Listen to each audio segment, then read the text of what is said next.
All right. Hey everyone, I'm David Room. Today we're going to be continuing um,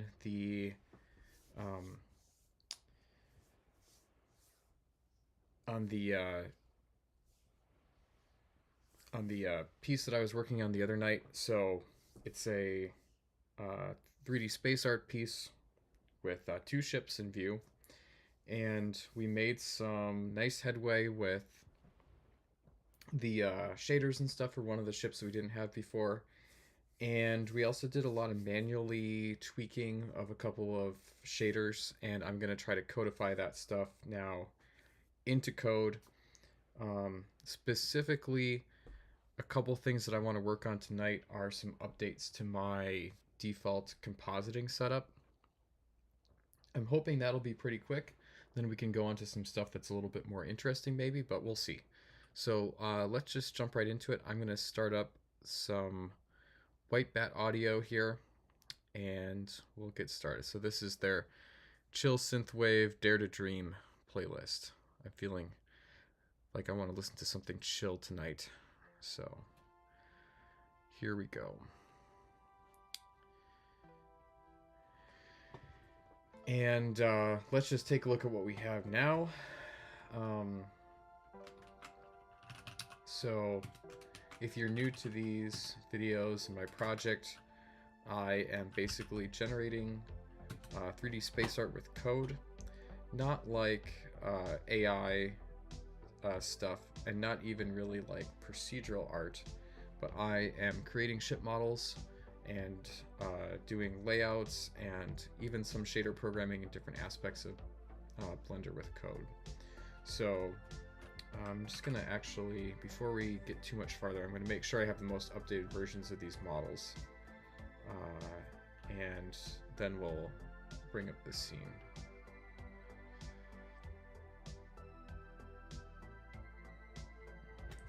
Okay, so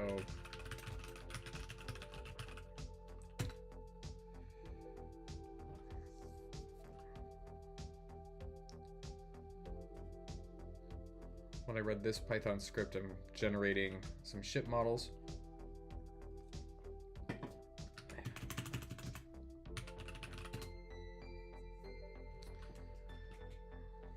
And this ship here and this ship here will be in the scene. This one I'm kind of in the middle of some updates too that don't all work properly, so if we finish with the shader programming and compositing stuff that we do, I'll probably come around to do some work on these panels. So you can see there's some panels here that are missing detail because I was experimenting with this new panel creation method, and yeah, but mainly kind of looking at this scene here. So we laid this out last time, so if you're interested in seeing how we went about doing that, you can look at the last live stream. And I'm using Blender 5 now, so that's exciting. And what we did last time was we experimented with adding a shader that I've been developing to do stripes onto this ship. And it looked pretty good. In the last couple days, I actually kind of rewrote that shader, and I'm doing the stripe creation in a little bit more efficient way. So I'd like to get that new shader into here as part of the scene creation, so it happens automatically. I don't have to manually stick it on, and then we'll go from there. So, and I hope that this stream kind of encourages you, like whoever's watching, to work on your own creative projects. I know I don't typically get too much chance because I have a normal day job and then I have little kids, so I normally don't get too much of a chance to work on my creative projects until it's late at night, so I'd like to throw on live streams to listen to when I'm working. So I hope that if you're listening to this live stream, you know, maybe you're working on a creative project and finding some encouragement to work on creative projects that are important to you. And if you are doing that, I'd love to hear about it in either the chat or in comments if you're watching later. So, all right, so yeah, and then the other thing that we're going to do, and I'm actually going to do this first, is I want to make some updates to the compositor setup. So I've heard some debate about some of these things, but I'm going to move the lens distortion to after the glare. This shouldn't be too hard to do. And then I'm going to add a second exposure node basically in the place of this lens distortion and mute it by default. And then we can toggle having exposure before or after glare. There's kind of two different exposure effects you can get. A lot of the time I kind of like this very kind of washed out look that sort of emphasizes how bright space would be. I think to get a cleaner, more controlled exposure, we'd put the exposure first before the glare. It might be a little less realistic, but might give us more control over the glare, or easier control at least. So yeah, so we'll start with that. And one thing I just wanted to check before doing that is what the script command for muting a node is. So if I hit, if I select this node and hit M, that turns it off.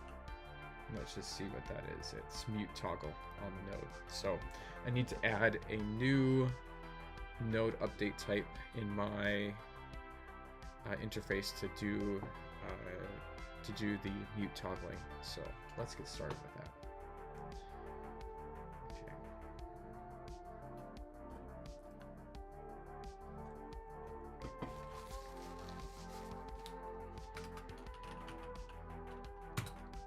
So here's my Python code that's going to create this node tree for the compositor. And let's actually call, let's see, let's do the lens distortion thing first. So this is going to go here. The order here doesn't matter, but I'm just trying to keep it consistent.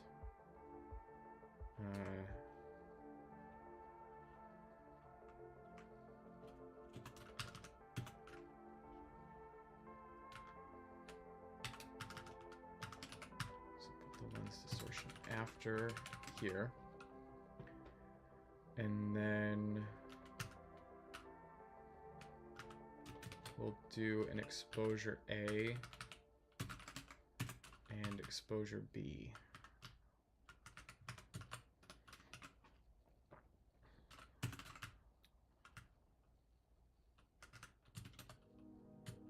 And we'll actually set both of them here, and then by default we'll mute this one. So we'll add a new type here called mute. And we'll just comment that out because we'll test the rest of this setup first. Okay, so we'll set up these links now. So this will be exposure B here.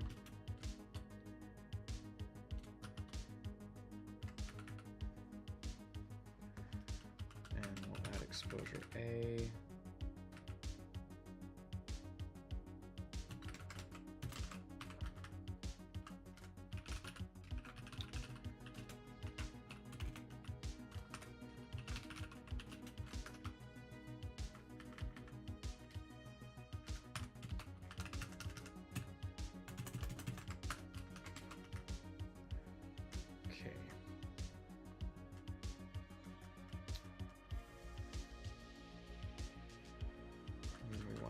connect exposure A image to the glare image. And then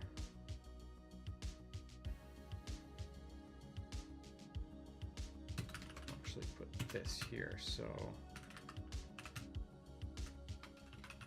that's distortion image, and then lens distortion image to exposure the image, and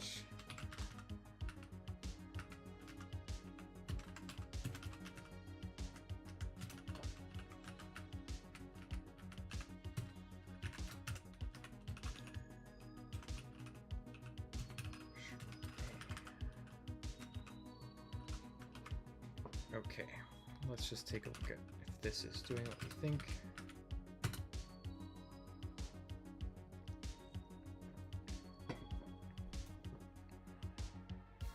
Probably goofed something up here.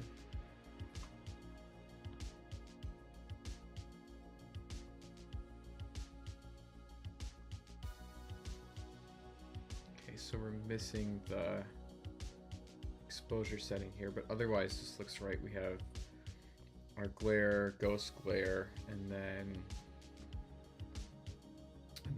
lens distortion. Let's just mute this guy and see if it looks about the same as it did before. Yeah.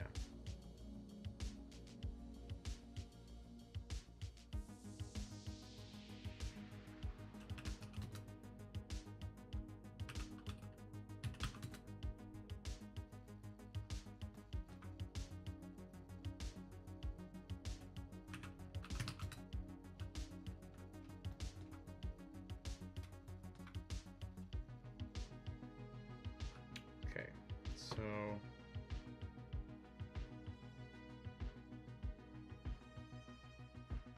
no, I just didn't change that to exposure A.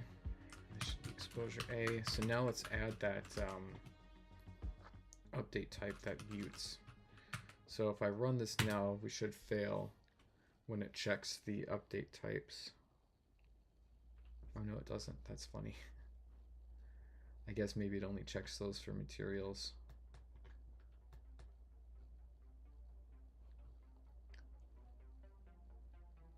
And I keep forgetting what that mute toggle. Mute toggle.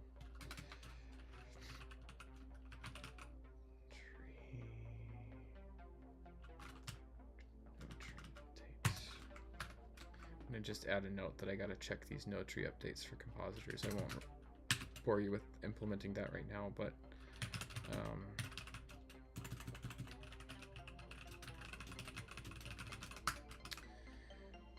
okay.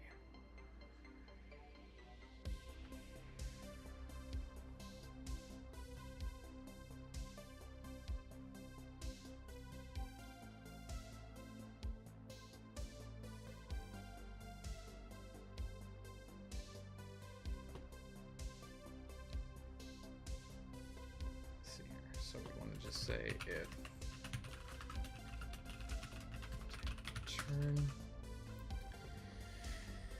and then when we actually construct our scene,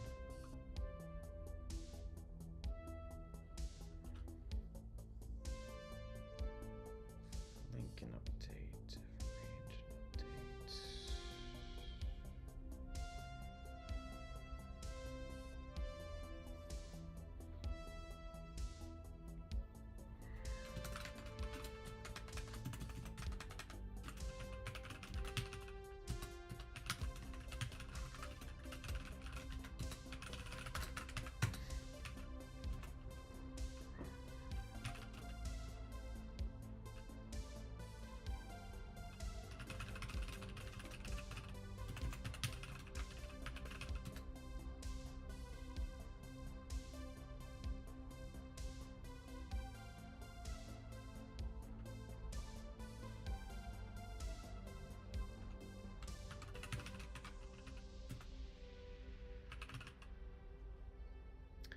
You know, I think mute toggle isn't what we want, because that's like the interactive version.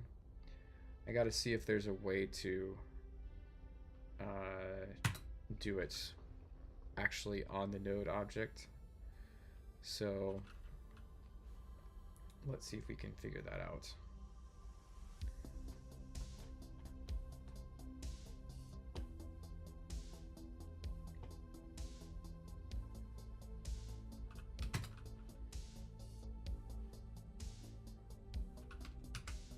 So we can use this to get that selected node. We can say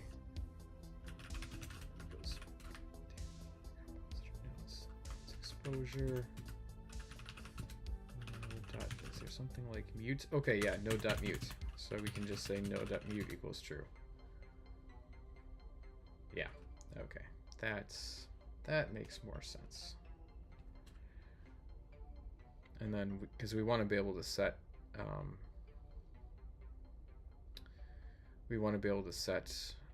mute to either be true or false with this, not just kind of blindly toggle it. So node dot mute equals update dot get.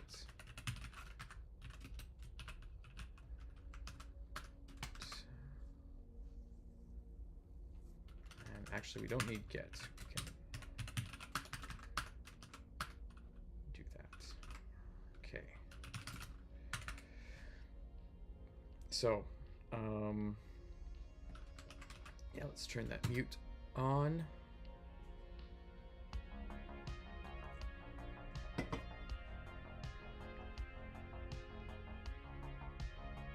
Yep. Okay, so that's exactly what I want. Now see, here's the purpose for this. So we can have sort of these two different styles. If we do our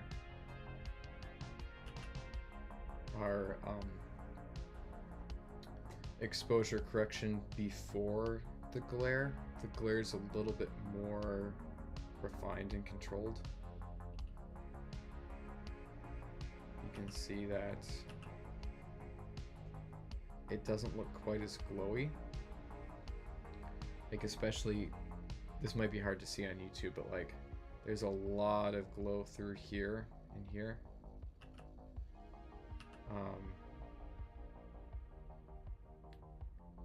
It's a subtle difference, but like the glow really reaches a lot farther in the frame too.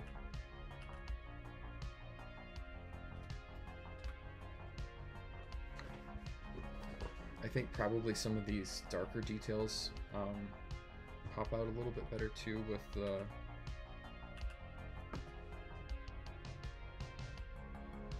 exposure before. It's hard to tell.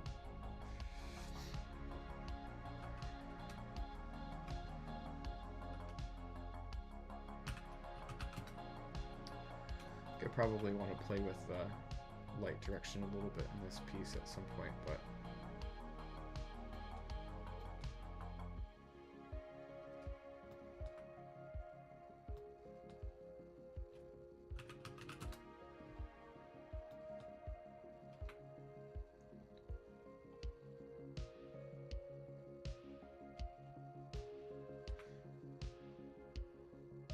all right, so that is working now. So let's go on to the other thing, and that is the new random stripes shader.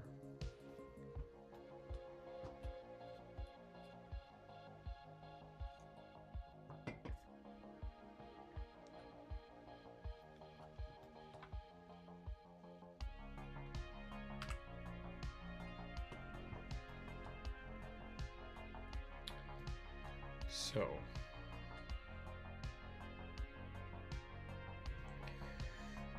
I'm gonna do a little shader programming here in Blender first to prepare this, and then we'll get started, because I want to make a simple node group here to make the color adjustment easier.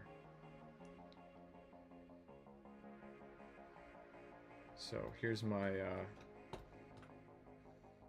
kind of asset blend file that I'm preparing these things in. So I have this thing here with this shader where, actually let me just turn the actual rendered view on, where I'm describing the color with kind of a pair of a color and a factor that gives me a range of that color being desaturated. And what I want to be able to do is I want to easily just be able to plug in one color into this somewhere. And the problem is that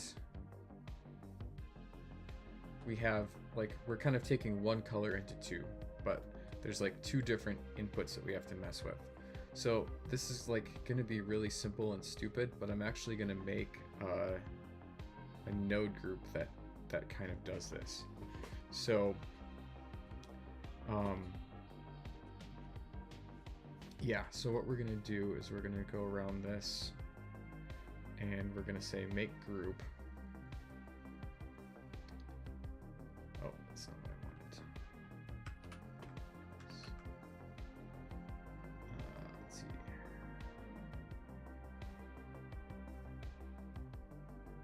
Ungroup. Okay.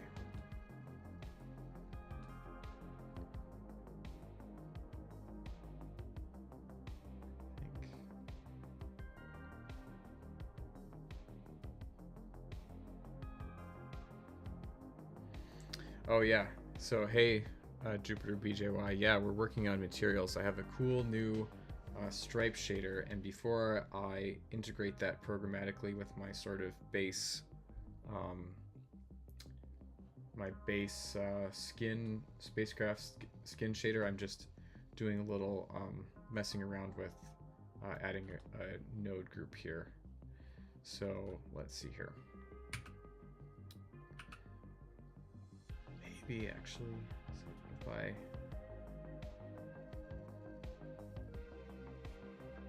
that's not what I wanted either. Okay.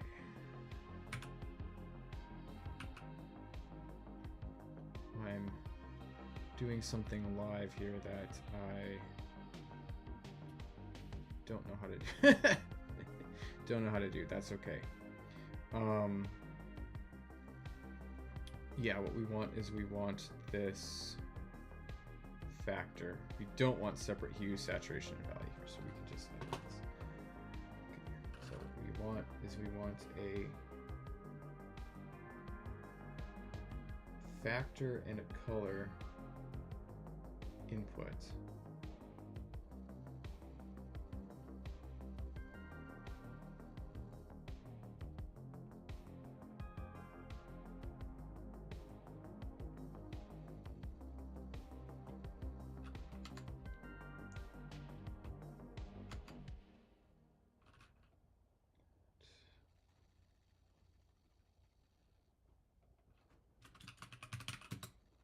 And a color output.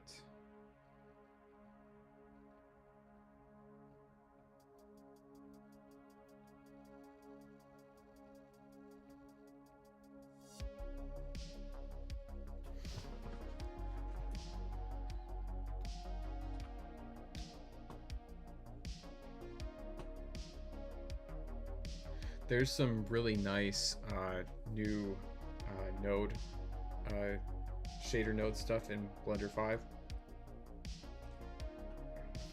There's a closure node which I've been wanting for ages, and then they also added the repeat node, I think, to, I'm not sure if the repeat node was in shaders before, but I'm using that for these stripes too. I can show you how that works in just a second. But yeah, we want a color and a factor input, and then we want a second color output. So we'll actually call these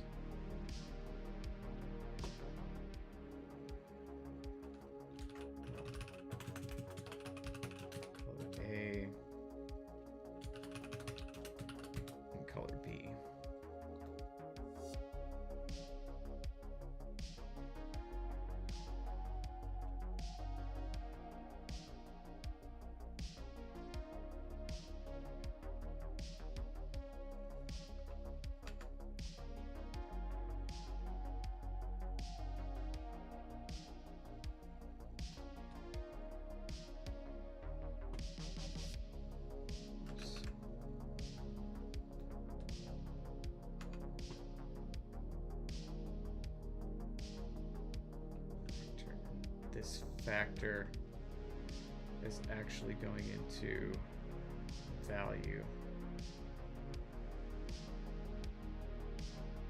This is going into, yeah, okay, this is what I want here.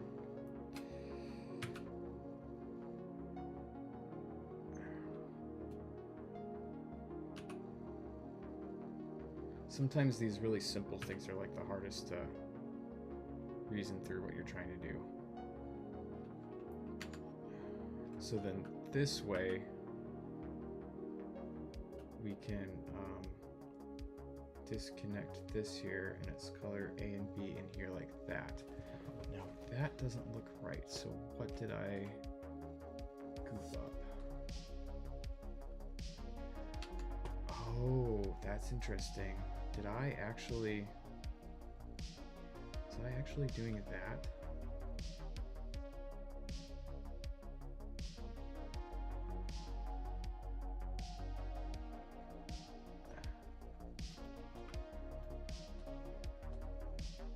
I think I must have been doing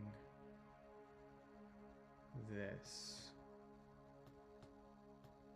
Yeah, that looks right. Okay. Okay. So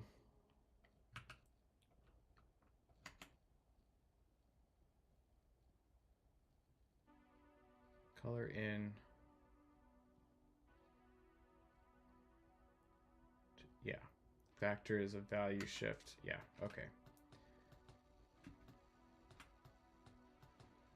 Let's go back to material preview. Okay, so yeah, this looks basically the same as before.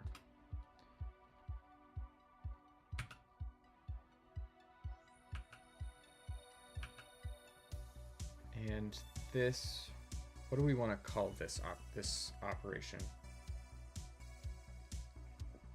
Hardest problem in computer science, naming things.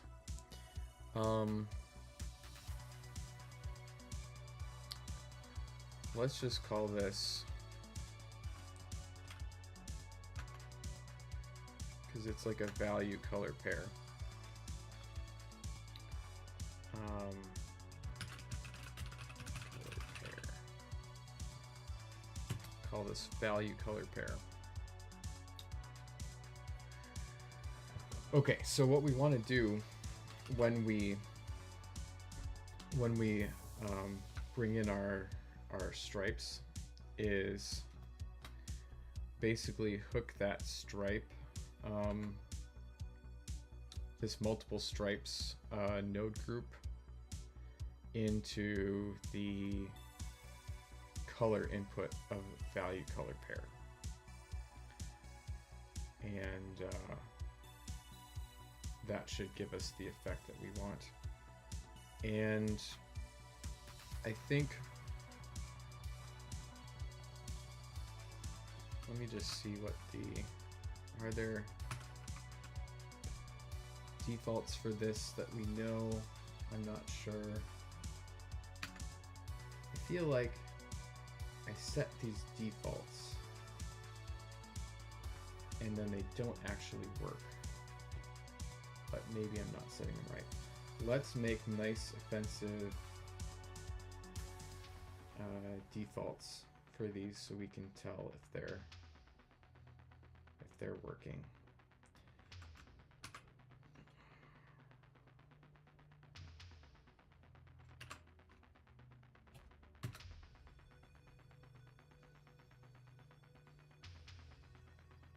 Space color black is good. So yeah, I think simple naming is the best. And spread min and max. I think by default we want this to be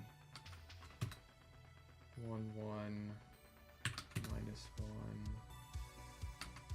1, which is I think what I have this one set as. Yeah, okay. So you can see here in this new stripes shader, we're using the repeat node to accumulate a bunch of stripes where we derive their locations and normals with random values that we get from plugging the iteration account or iteration number into white noise. And the new stripe shader that I came up with, I was doing this thing that was using mapping to rotate the coordinate space. This just uses normals and dot products, which I think is a lot cleaner and more efficient.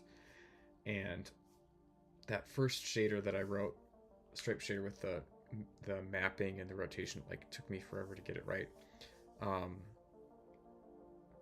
This I was like able to write up instantly and you know, not have any issues with it. So that's a good sign, like when you can write something and understand it pretty easily. So okay, so yeah, let's just make sure, and this is an asset, that's an asset, this doesn't need to be an asset, none of these things need to be an asset. But yeah, so we want to just grab multiple stripes new, stick it in there. Oh yeah, and then we're going to need a new texture coordinate as well. So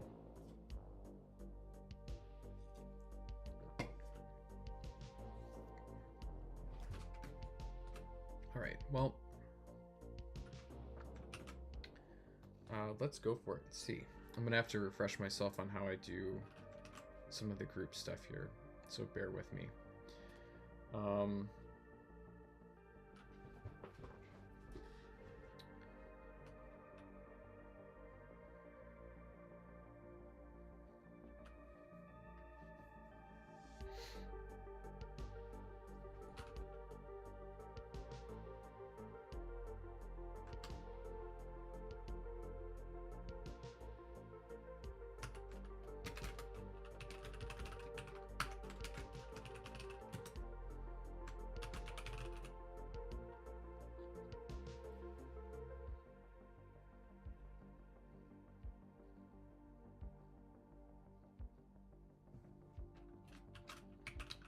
Seems like there's somewhere in here where I add a group.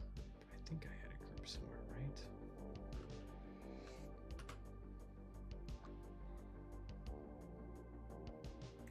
Yeah. Yeah.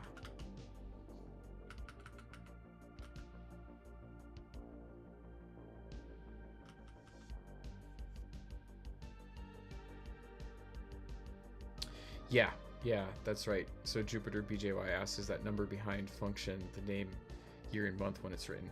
Yeah, that's exactly right. So for the stuff that so you know, 90% of what I'm writing is in Python. So you can organize it in the Python code.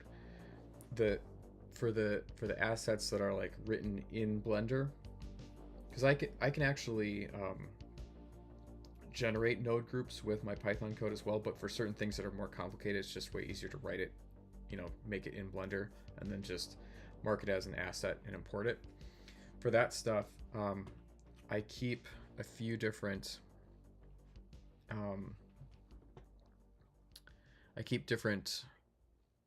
versions of stuff in my Blender folder. So I have an assets folder, and then I just have like typically I don't have more than one like major update that I want to version to this stuff like per month, just because, you know, out of a handful of times that I might work on shaders in a month, I'm not going to be like repeatedly revising things. So yeah, and then so I'll have sort of like an updated version of things in a new blend file for the month. So that just lets me keep things. And then if I wanted to say, experiment and look at the difference between previous versions, I could still do that because I'm not overwriting things. Yeah, let's see here. So the question is, can I actually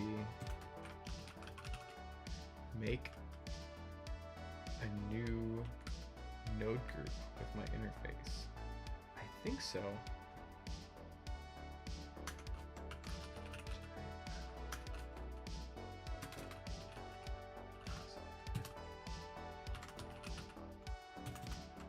And I think,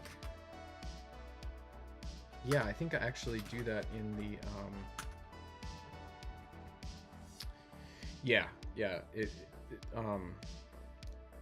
I like to leave a trail of revisions of my work, so I think that's a good way to do it. Okay, so I think I'm remembering now, let's see where I had this. So this ship has these updates for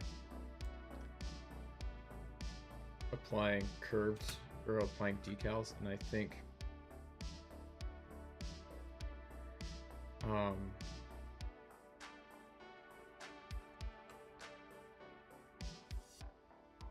these generate node groups.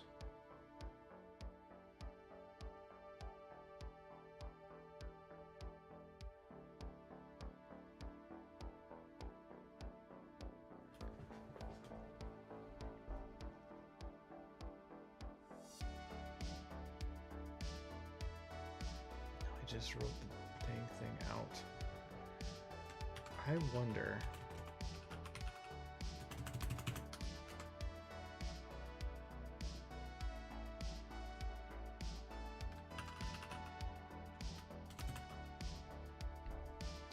I'm wondering now if I have any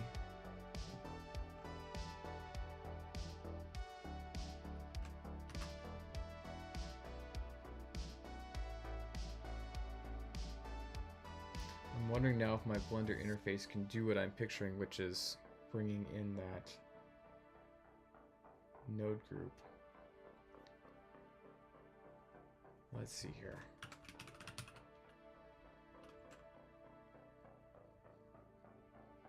Because I have to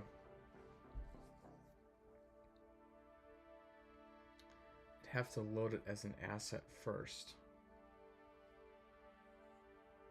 If it was already there, I might have to make a dummy material. Let me see if that works.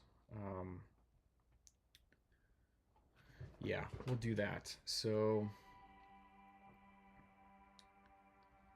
this is a little bit convoluted, but let's say, so we're gonna do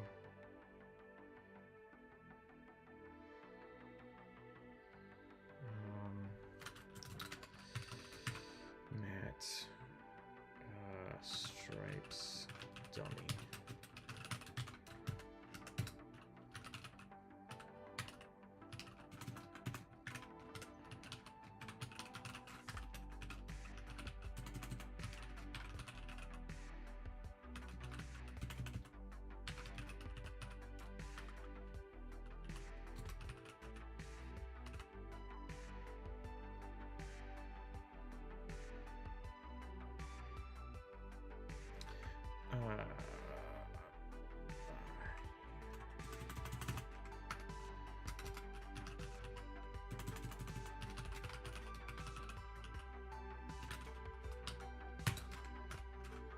This is actually just going to be the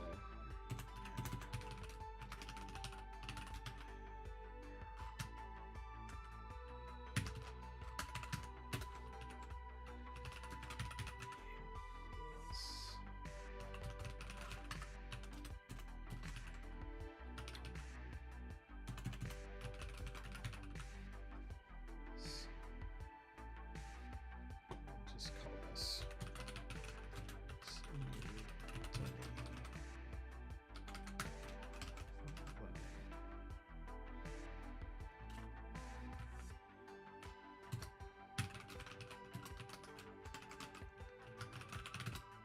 and we just got to make this dummy material.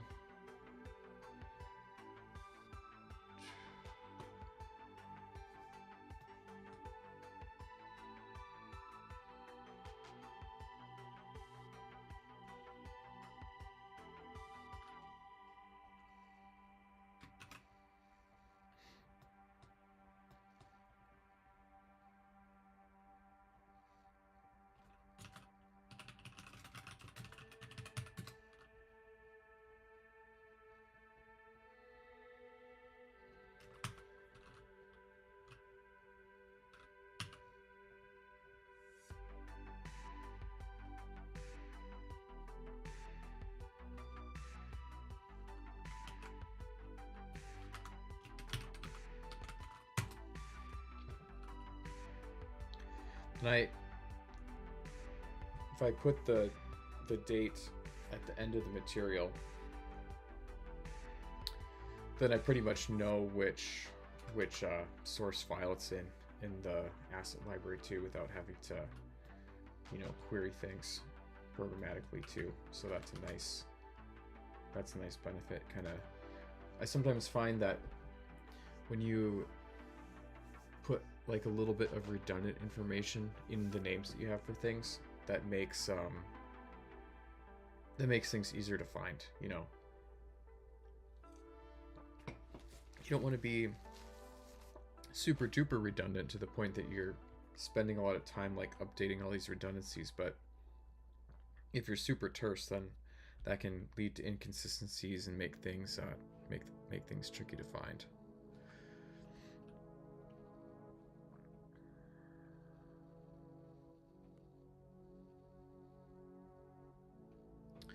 Okay, so we've got that dummy in there. Let's just see if this works and if that material is imported correctly. Okay, no, it did not. Oh yeah, because I didn't mark it as an asset. Oh my gosh. Okay. And that you have to mark as asset.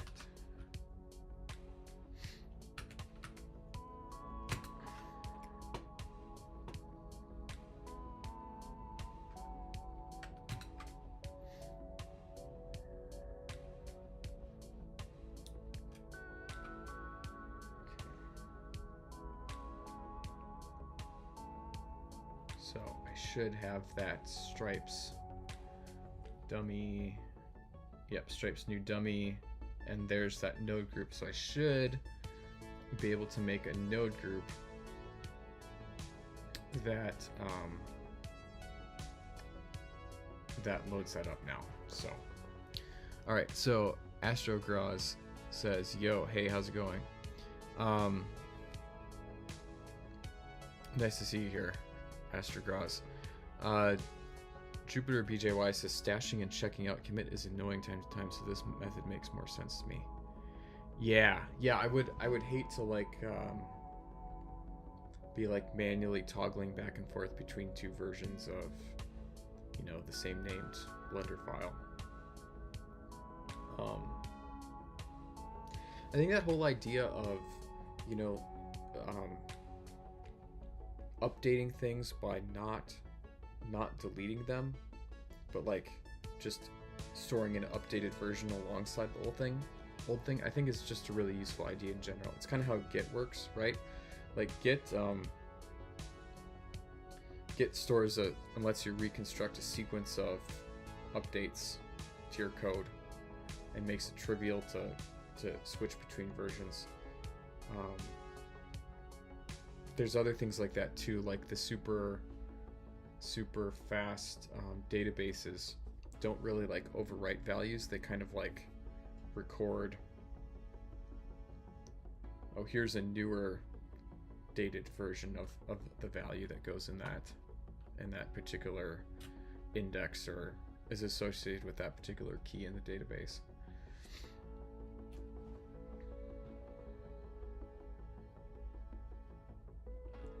So let's just try something now. If I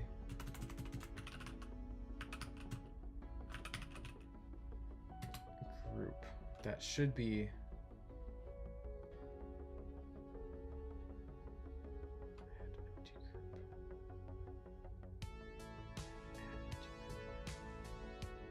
that's got to be it. There's got to be a class for that thing.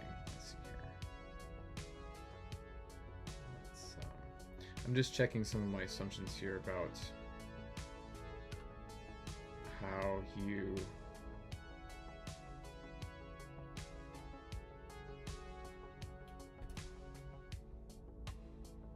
it's kind of crazy that I don't know if I have the capability to do this in my interface to programmatically create and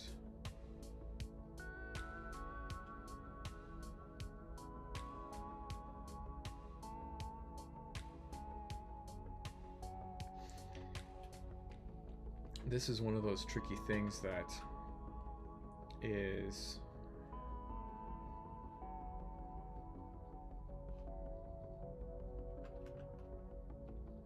maybe not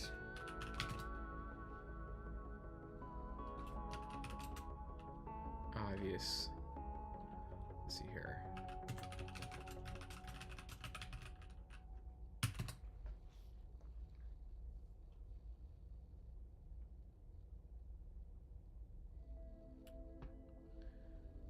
Just bring this over here. The AI overview generally seems pretty good for these kinds of questions about Blender, although it does make up things sometimes.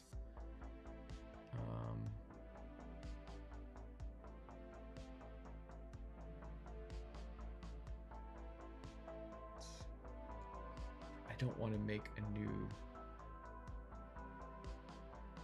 I don't want to make a new group though. I want to make a new node group node.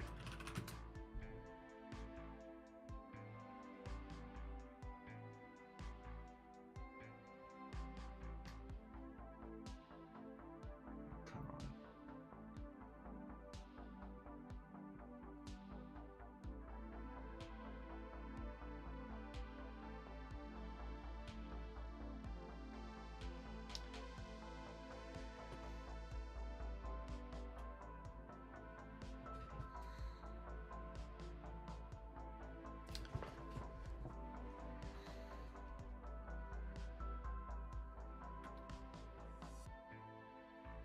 This is really interesting that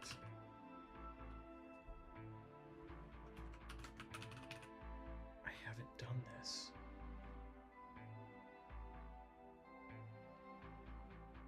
Okay, we can figure this out actually. We can figure this out from here.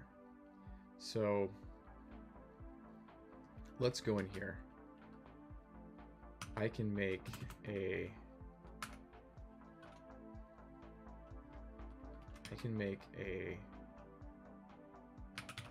group, and then if I give this thing a name,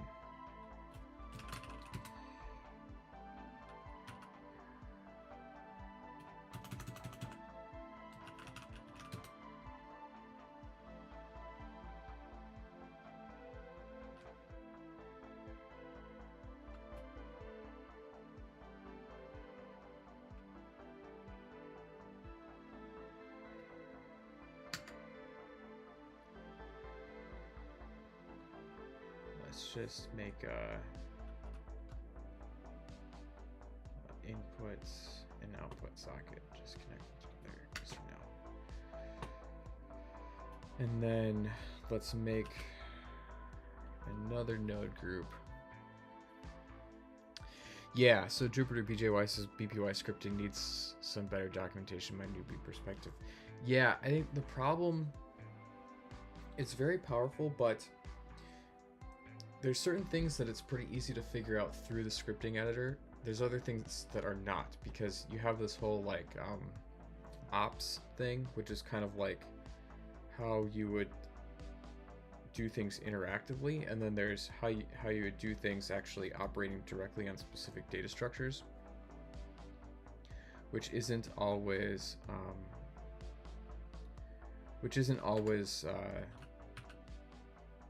well, it's better, but sometimes like certain things there aren't really good ways to do that.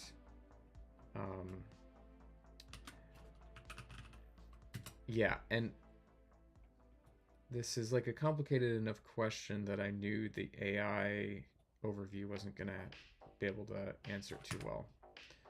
So, all right, so let's see if we can figure out how to get this node. So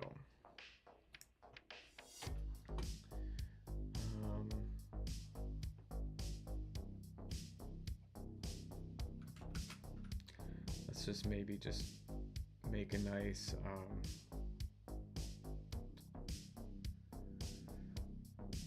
it's like nice node like this that we can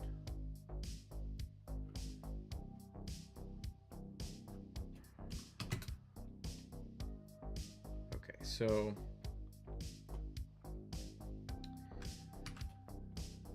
our value node is this guy, right? So I'll try to zoom in here. So we should be able to get that node group node by name, right? Interesting. We can't get it by name.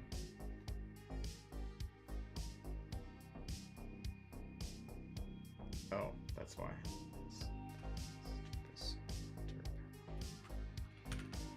Yeah, okay, so we can get that by name. Now,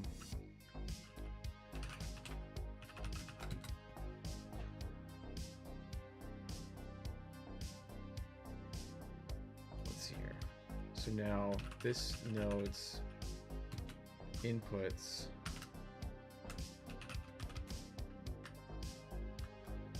should just have the node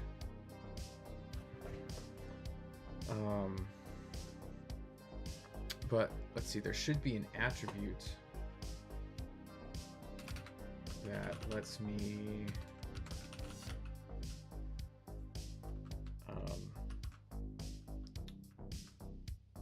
set node. There should be an attribute that lets me change what node group this thing is using.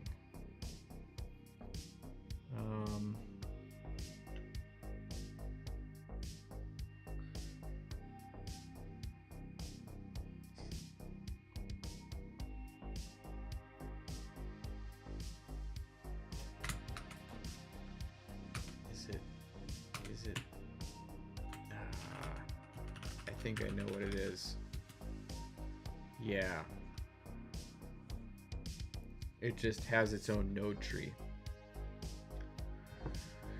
So we just have to set the node tree attribute of it to point to the node group that we want it to point to. Okay, that's not so bad. I think that should be doable.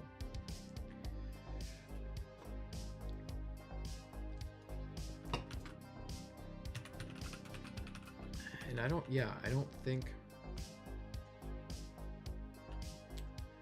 think I do this anywhere in my code. So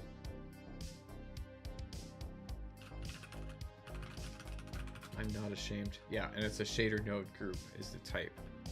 And again, I don't think I've ever done this before, where I've created a node group.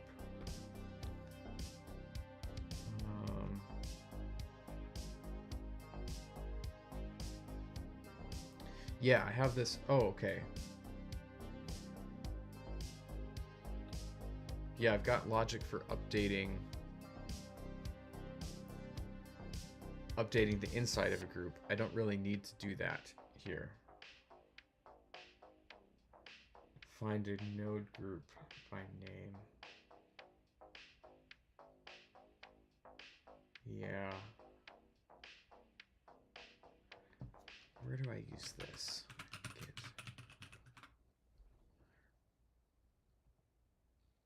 Yeah, see, I don't need to do that.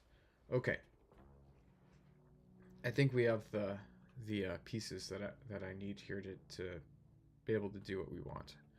So we're going to make a new shader node group, and then we're going to point the node tree of that thing at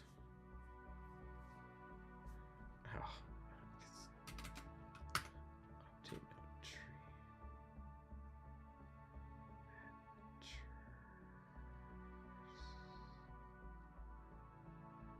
I wonder.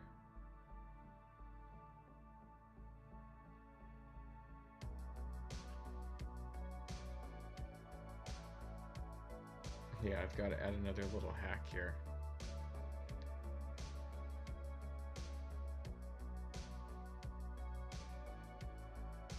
value is a node, if the value type is an image, if the value type is a driver. Gotta add if the value type is a group here. What a pain. Okay.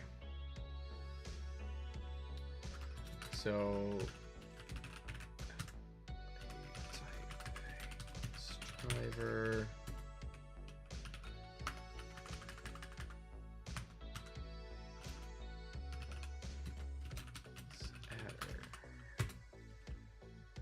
And then yeah, I don't know if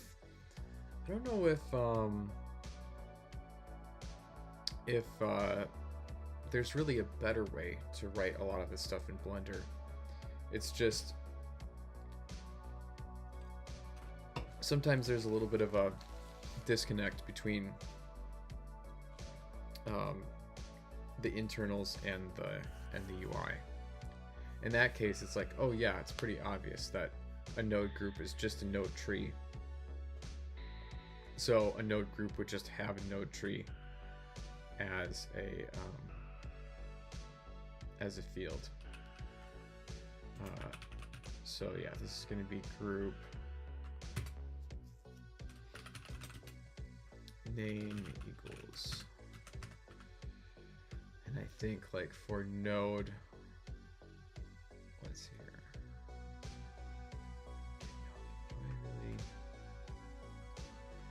I don't think I need to do this. I'm just going to do this because these are just doing BPY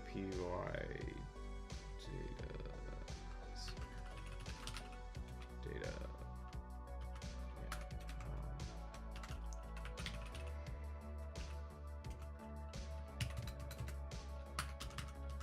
Data dot node groups dot by name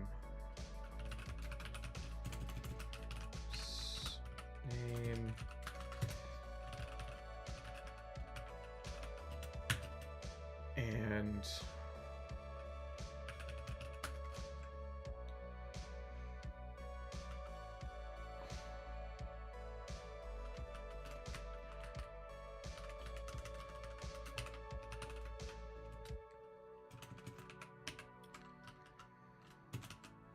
okay, I'm assuming we're gonna have to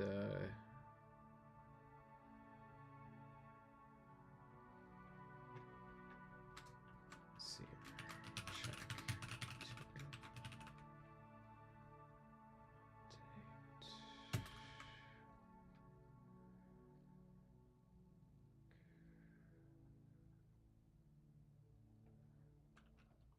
So the type now here can be group.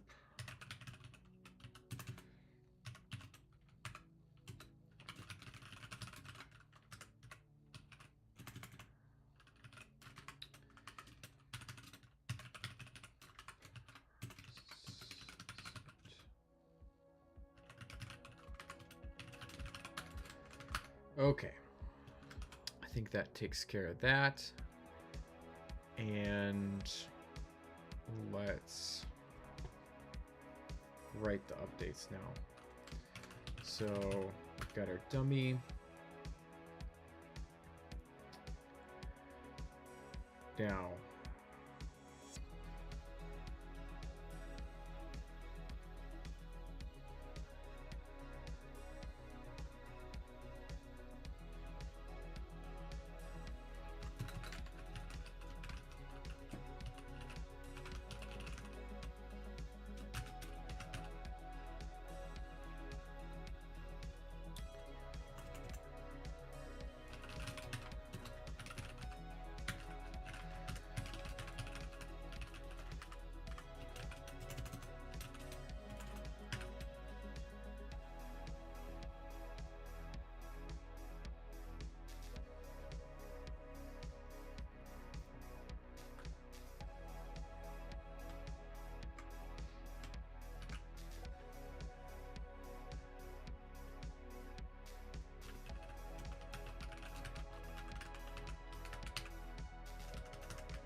So we're basically making a copy of this material now that's going to have these different updates in it.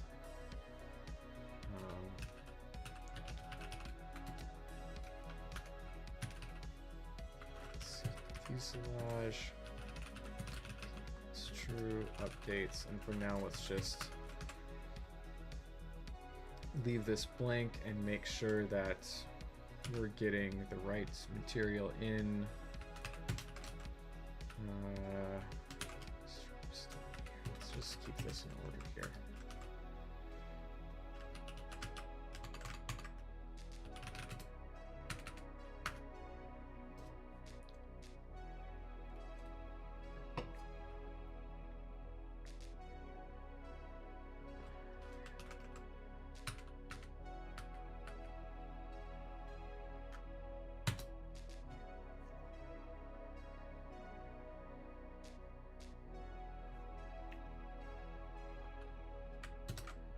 Did we get, this should be, oh, I forgot to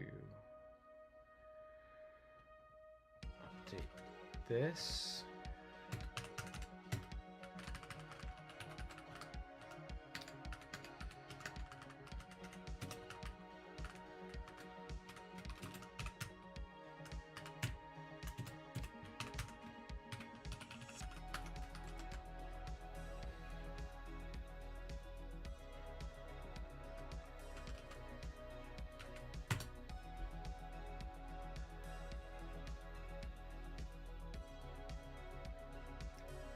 I think I'm actually missing something else, which is an update that sets the, yeah, whereas this guy is probably set correctly.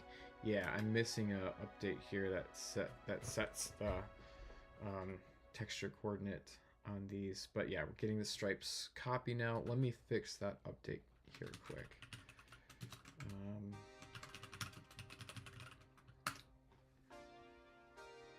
So, material updates. This is what we need here.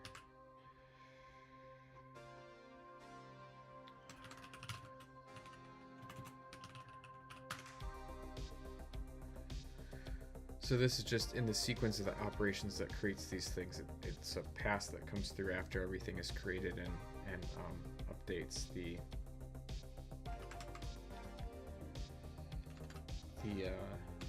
material with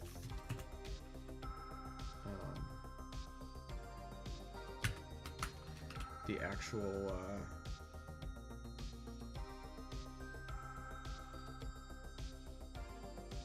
actual ID of the ship, the ship object that is being used across all of these different objects to determine the coordinate system for the shader.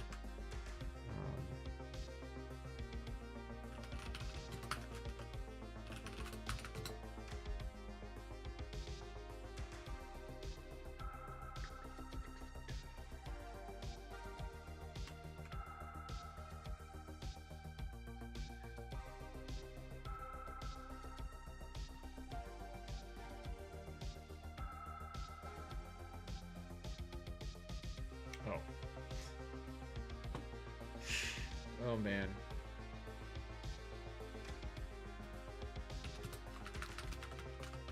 Did it for the original one, but not for the new one.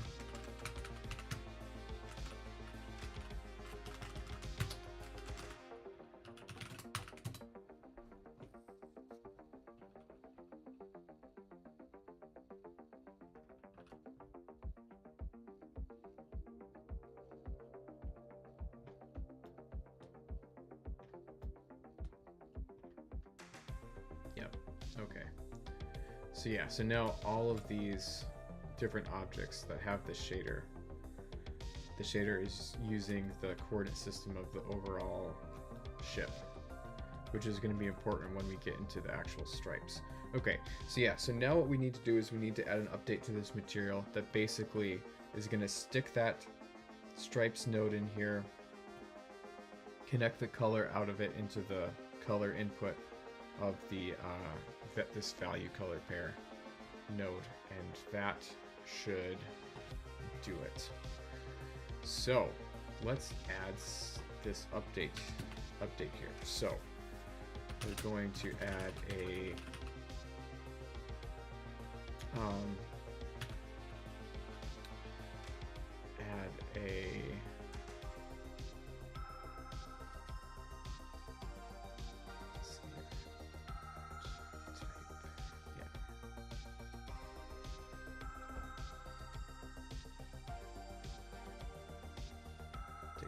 here. So node is going to be called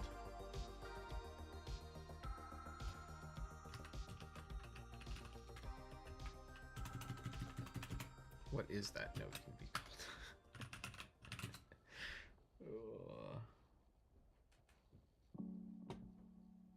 It's in my asset library.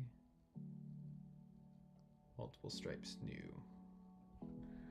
So we'll call this node multiple stripes new type equals shader node group. And then we have to execute the update that let's pull. That sets the right node, so it's going to be adder is node tree, and the value is going to be a dict where the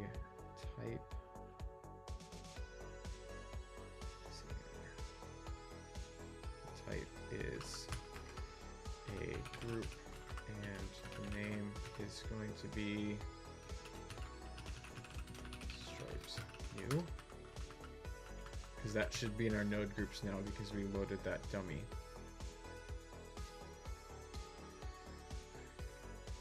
And then we need to create a link. So let me just so we're going to create a link from the color. Let's see here.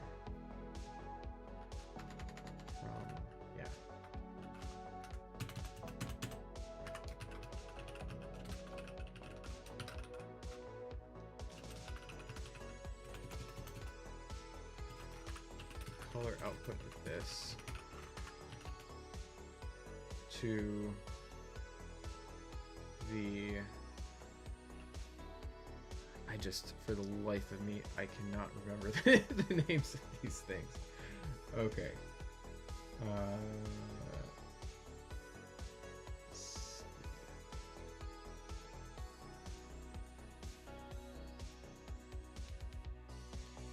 Okay.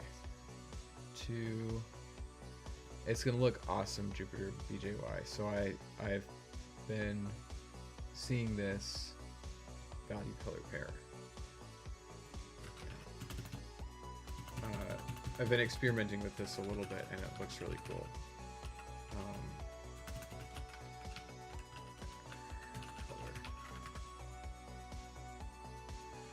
And then we can actually just reuse.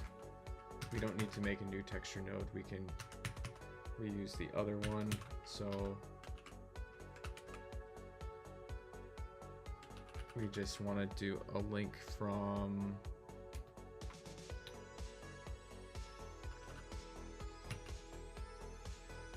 texture coordinate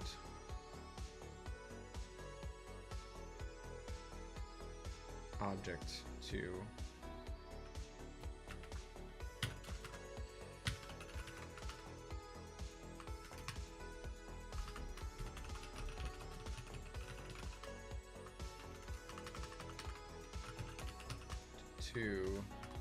whoops, our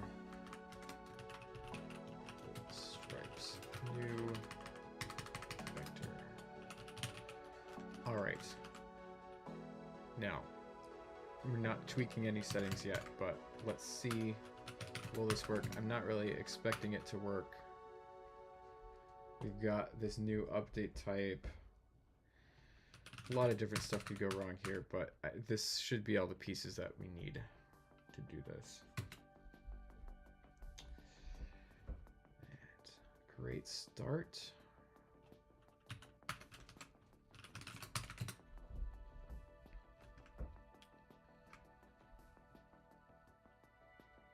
Okay.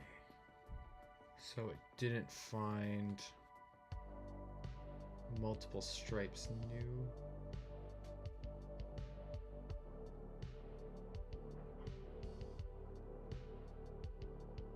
That's interesting. Okay, so it didn't find it when we did the update. So maybe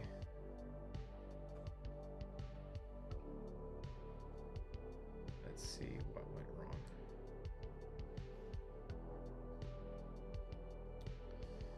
There's this weird bug.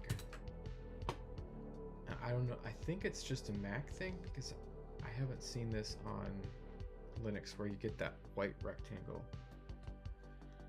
Okay. So here's our fuselage stripes. Now, did we actually make that group? I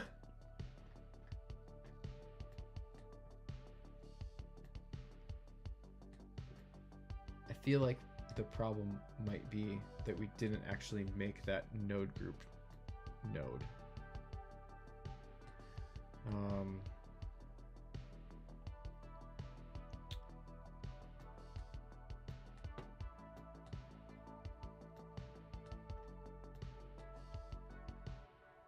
So the question is,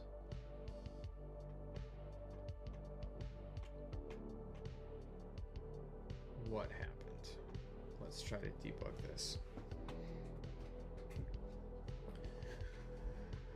Okay, so we definitely tried to add it.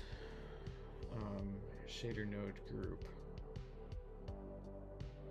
label. Let's put some ticks around this label for starters.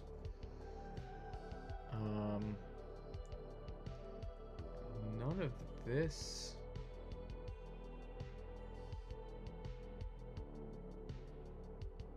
So this all seems to have worked.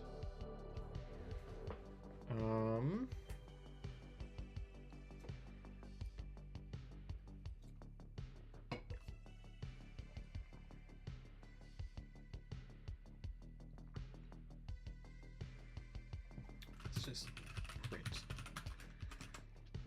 the node just to make sure.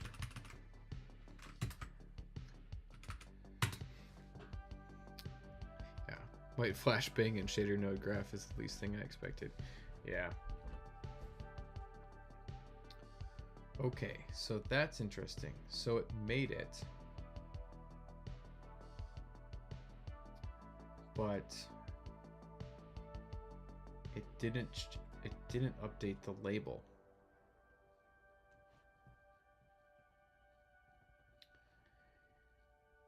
Okay.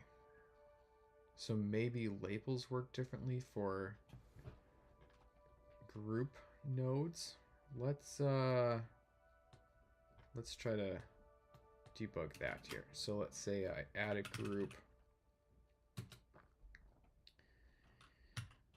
and oh, maybe it did work.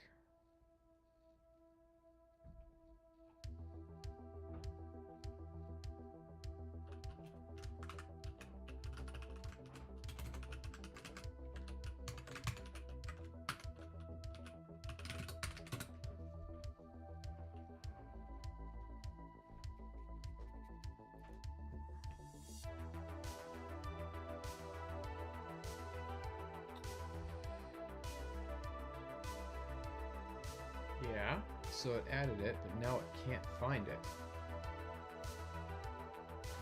when I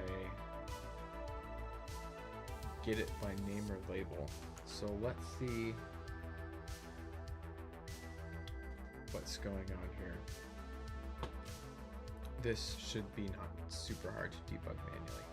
So supposedly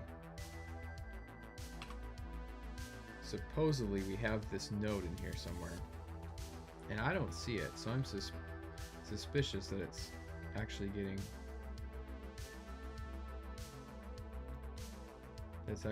created. But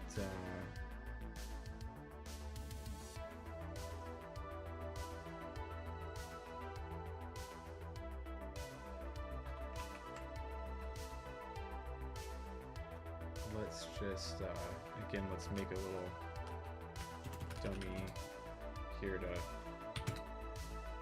generate the code. We need to get the node tree. Okay, so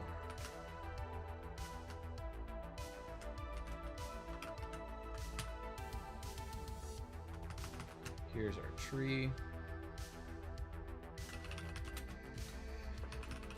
Okay, and we can do tree.nodes.get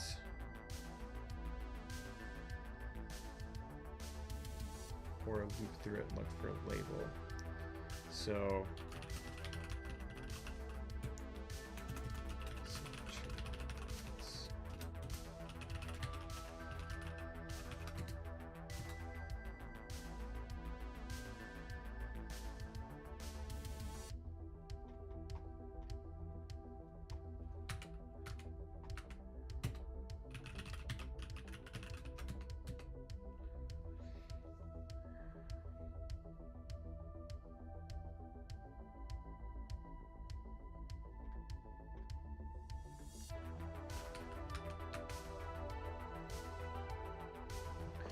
we're expecting to find a group that is named, has a label multiple stripes new. I did not see that in that list.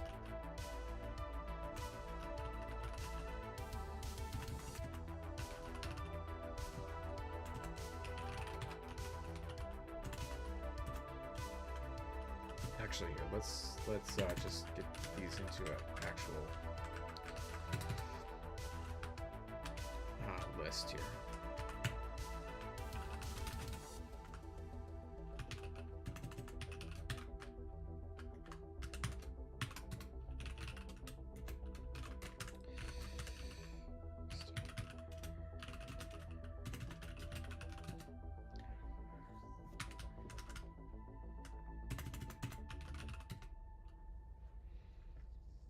Okay, there it is.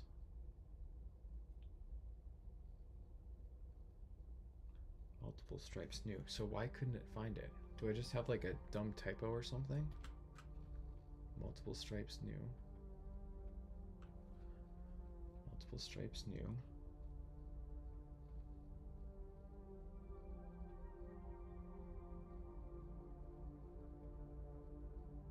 Shader node group.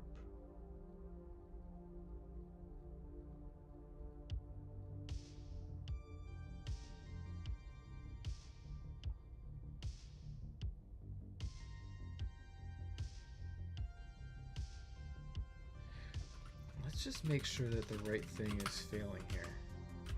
It could be that I'm just making, like, there's like a stupid typo here or something that I'm not seeing.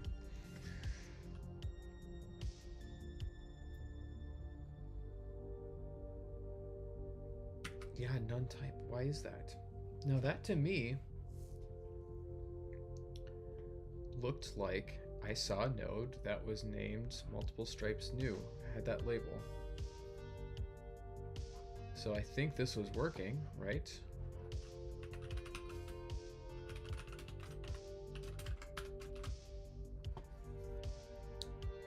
So when we're getting it here,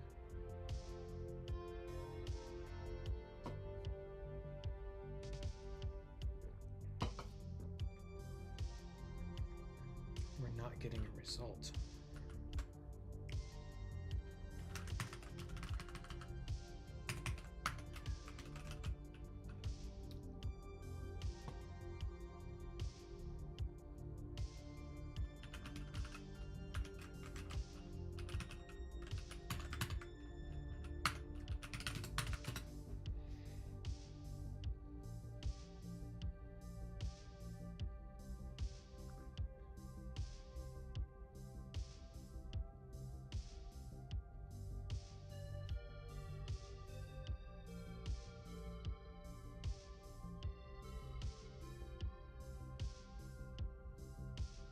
There it is. What gives?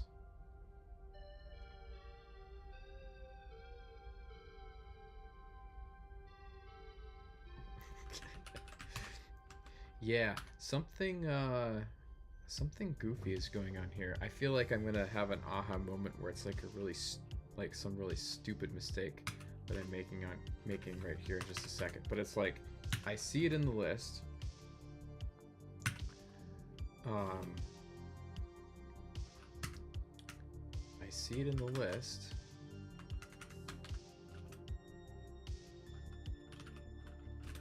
And I have this name.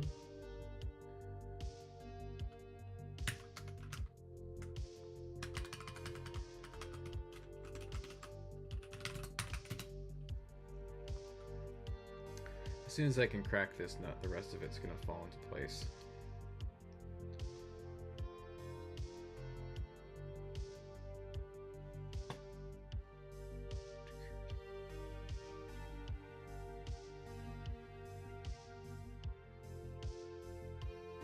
Oh. I knew it was a stupid typo. It's just missing the L. Yeah, that was an L. Okay. Okay, we'll just test this again and then we'll add in the other mods and links. It's good to review. Good to review your logic. Sometimes I'll cope. I'll cope that way. Okay, so now we can link this stuff up, and then let's see here.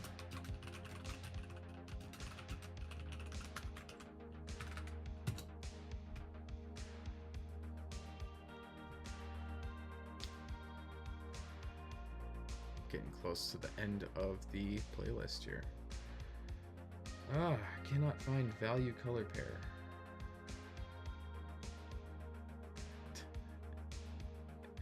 Oh, I hate that typo checker. I just hate it. Maybe now, like with AI stuff, it could do a better job of like telling what's a real typo versus what's a fake typo.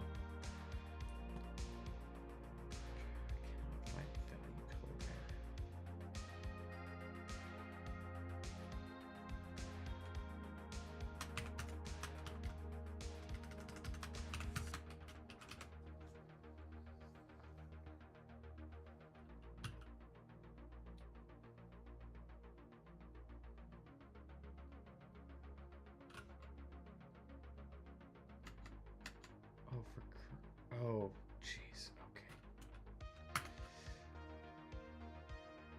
It's the stupid node group thing. Strikes again. So we've got to make sure that this thing is actually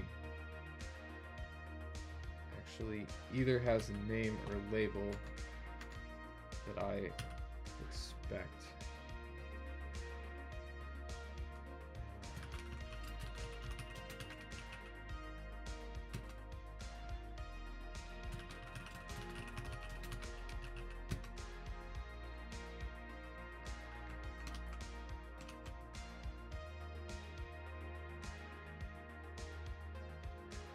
Oh, I've gotten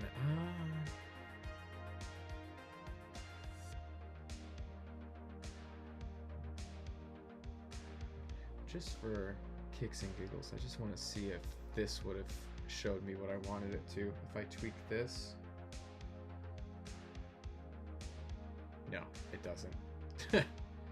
Thanks for nothing.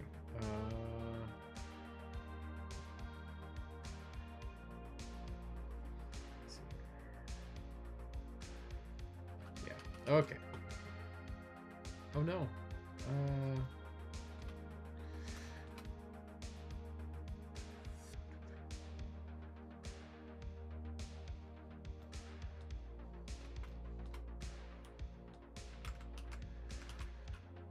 Okay.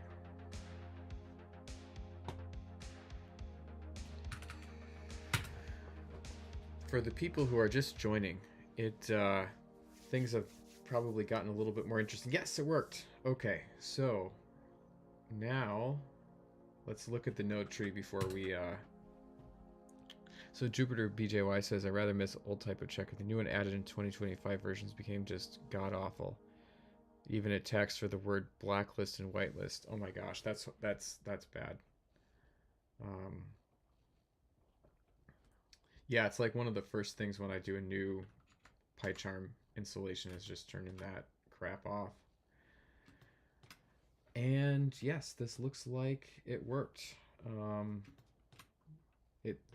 You know, it's not arranged very nice, but it's there. It's plugged in to where it's supposed to be plugged into. And if we look at rendered view, we should see some obnoxious pink stripes that are pretty hard to see, but we can make them a lot brighter.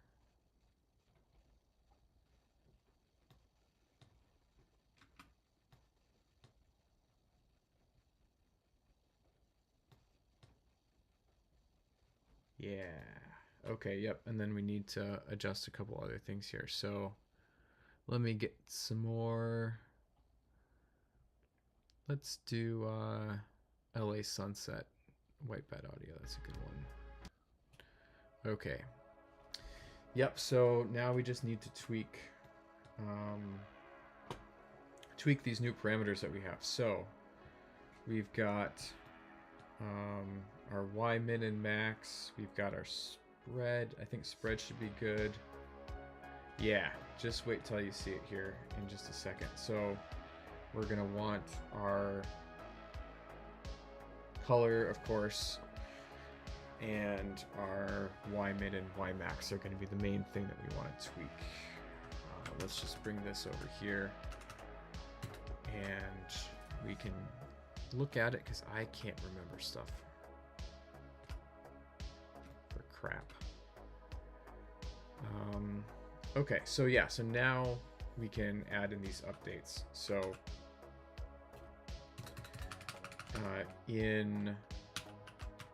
basically in multiple stripes new, in each input we'll be setting new values. So in the input, let's just actually start with this. So we'll update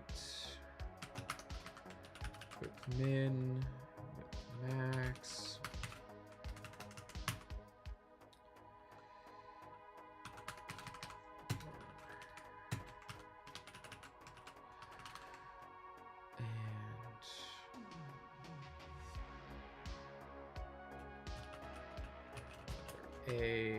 Whoops. Okay,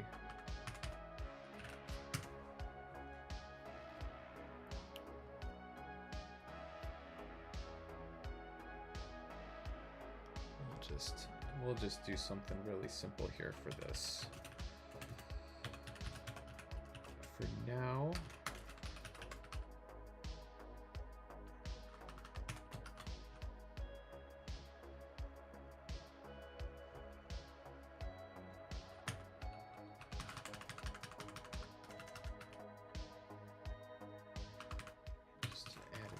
touch of blue. And then Y min and Y max is going to control the range along the ship that those colors run. So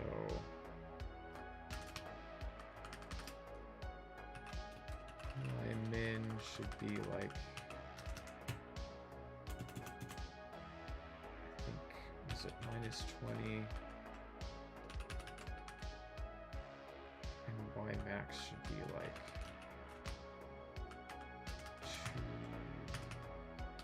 180. And then we want, yeah, the other ones we want the count to be like 30. So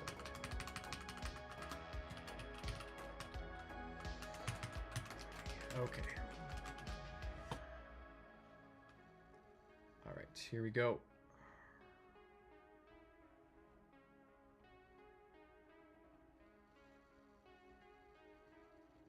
Oh, come on. Okay.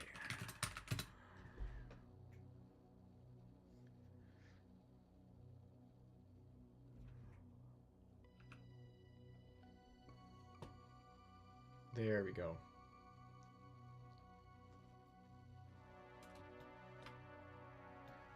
Now that's too much blue.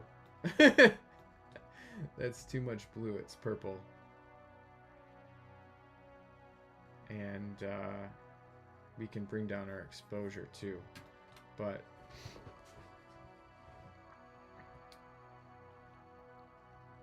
let's see.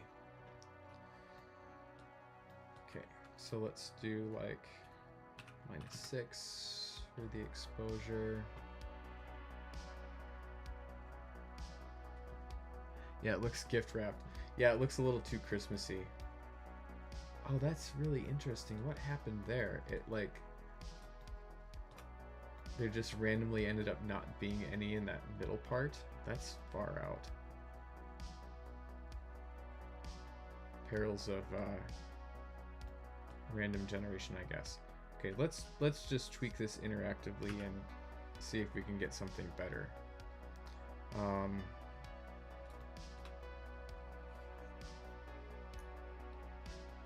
Yeah, so just if we just add a couple more.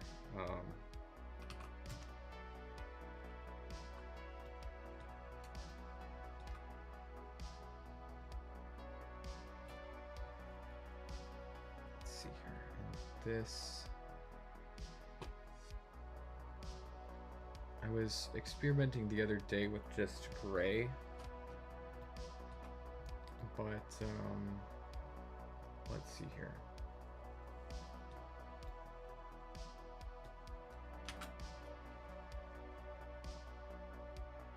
They're a little bit too thick. Let's do 1 to 3.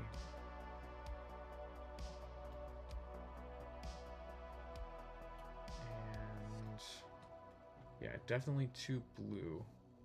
Or yeah, too blue. Let's do something like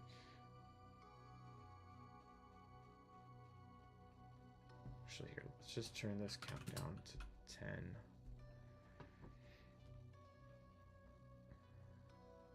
Take this.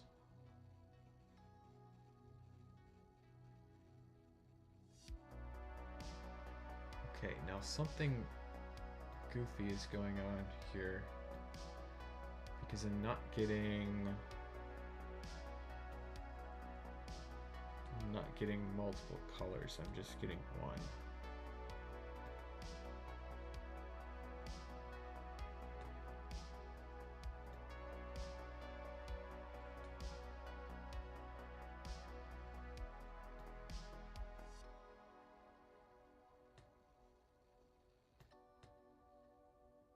Or maybe I am, it's just not.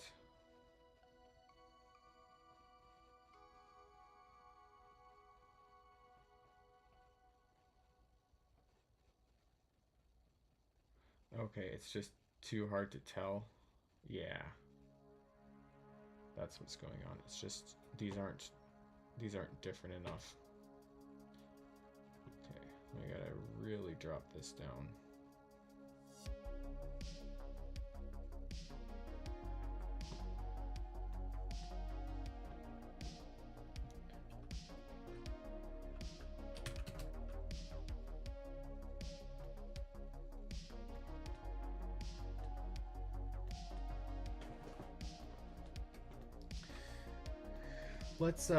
Let's actually try what I was looking at the other day with sort of a gray to white, kind of like more like a dazzle.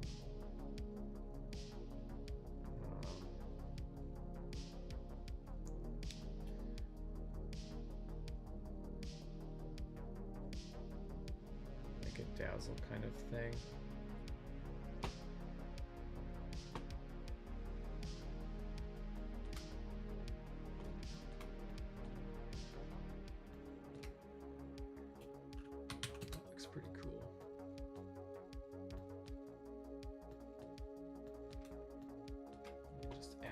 little bit of color to this.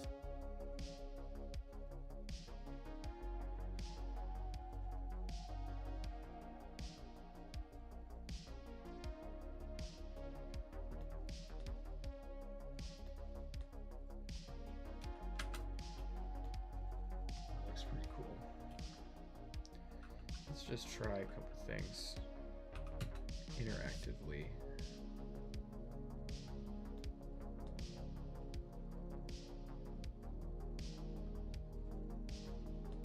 This is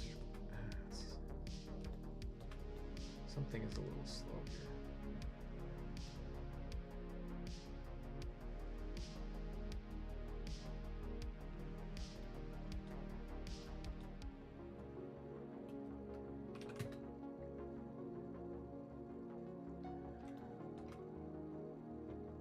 It's unfortunate just the way the random layout went. Maybe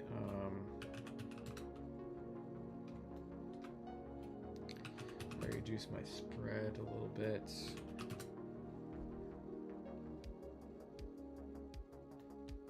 And actually, I really don't need so many.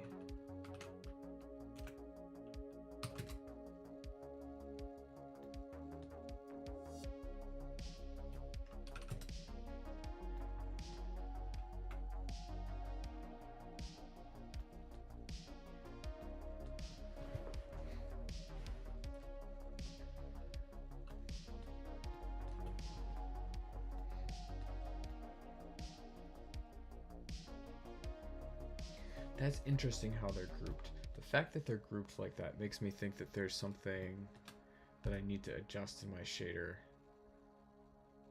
that's like stacking things into groups rather than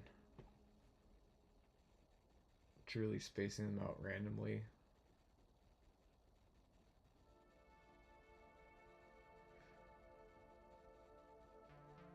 Like I would expect a sort of uniform distribution, but it does seem to kind of fall into clusters.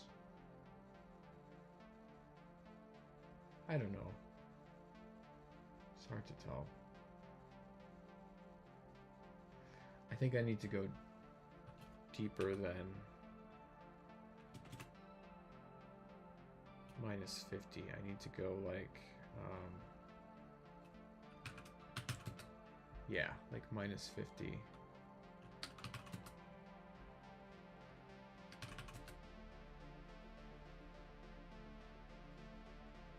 Yeah, definitely.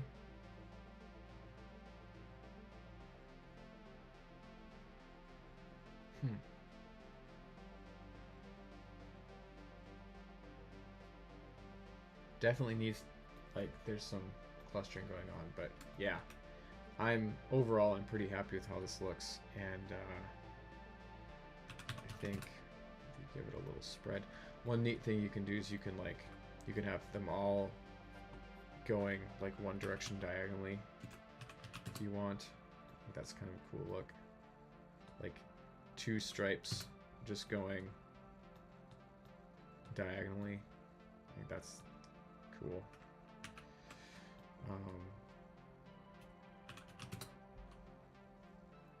Yeah, so Jupiter BJY says, I wonder how it would look if you literally put ship's registration number as barcode stripe pattern. Yeah, I was kind of thinking about that, like, in Star Wars, they do wing numbers with stripes. So I was kind of imagining something like where you could have, like a couple stripes that indicate something.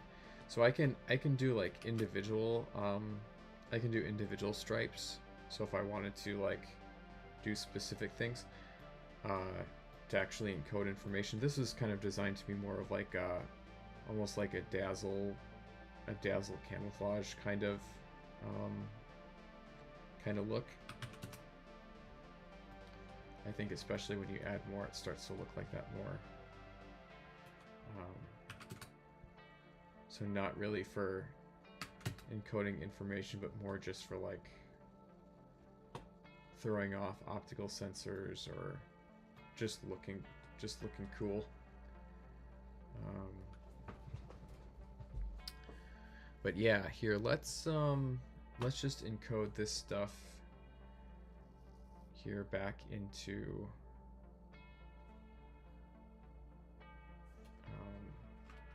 this so we can recover it.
Minus 50, my max is 200, and we want like 50 stripes on it.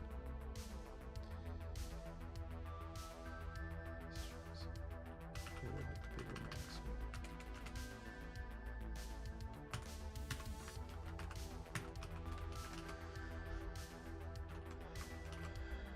Cool, let's just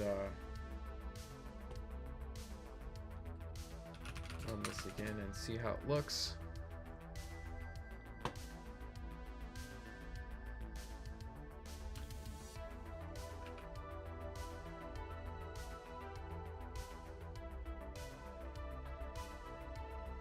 That looks pretty cool. I think a higher exposure, or like actually helps that stuff stand out a little bit more. Although that works too.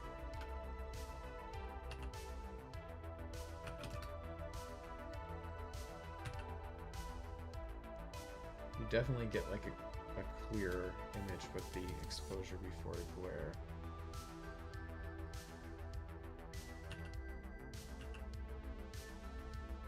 I don't know if I like it better.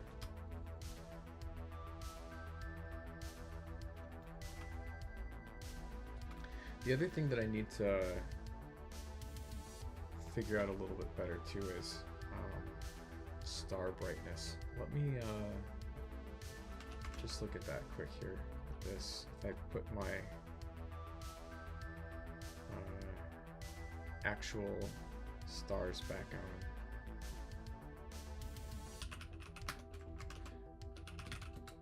And I need to figure out a better way to set up the stars and the layers as well, but let's just see how this plays with this setup. Okay, good. Stars are big enough.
Yeah, I think that's a problem for another day, but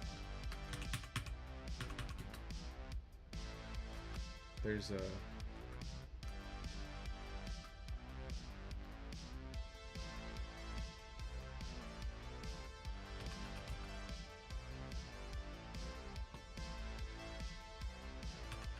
got to be a way to get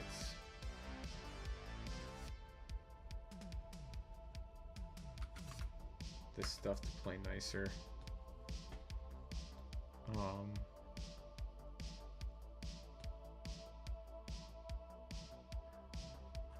This one. Oh yeah, it's that. Yeah. Overall though, that looks pretty good.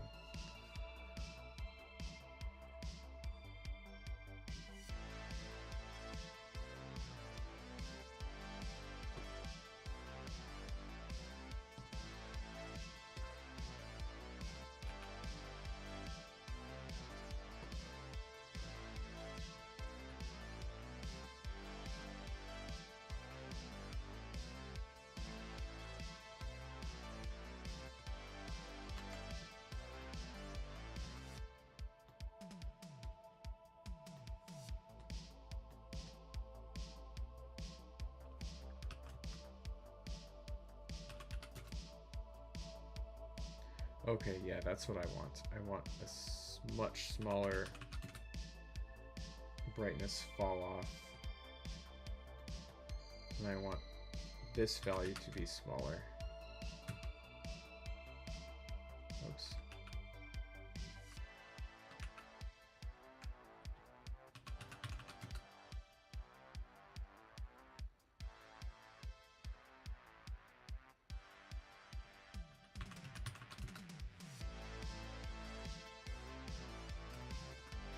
Probably want this value to be like even bigger. Maybe. Something like that.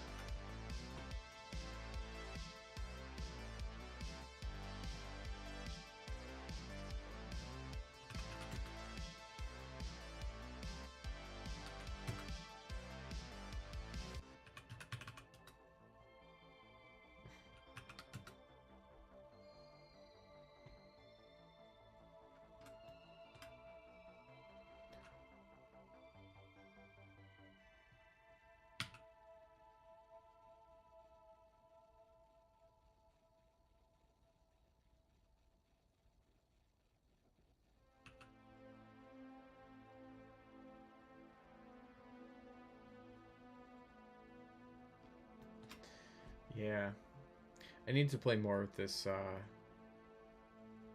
some of the settings I can control on this real stars thing. It's a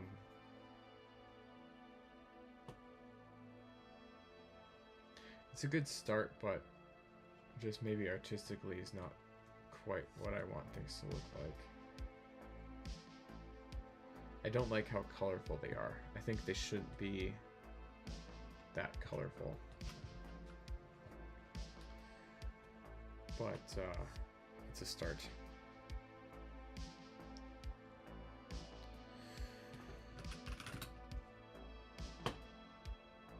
Cool.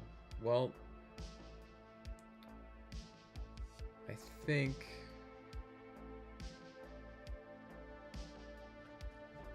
just trying to think if there's anything else that I want to do here.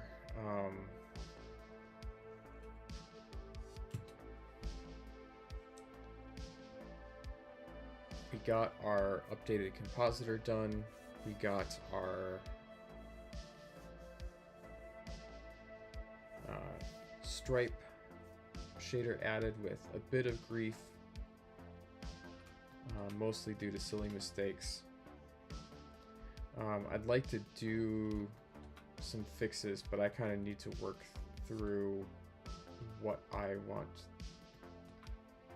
this to be myself. So yeah, I think we're at a good spot for tonight. And the ship needs a lot more detail too. There's my other ships have a lot more like geometry detail and like the drives and things, so that's something that would make this model look a lot better. But I think for now we're in a pretty good spot. Let me actually just, as long as we have everything up here, I'm going to play around with the sunlight a little bit. We did this when I did the layout in the last stream, but I'm not quite satisfied with it. I feel like it's a little bit too much glare. Now that we have our layout and we have a nicer material and stuff, I think this might be due for experimentation. Oh yeah, and that planet light is definitely doing a lot for this scene. And I'm gonna just turn this off so we can see what we're doing better here. Yeah, so let's see if let's just bring this over by the camera so I can see both of them together a little bit better. Let's just try making this more parallel or more perpendicular.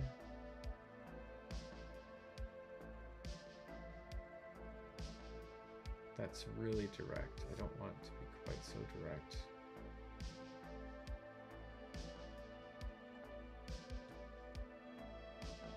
It's likely that I'm not going to come up with anything that I like better here, but that's okay.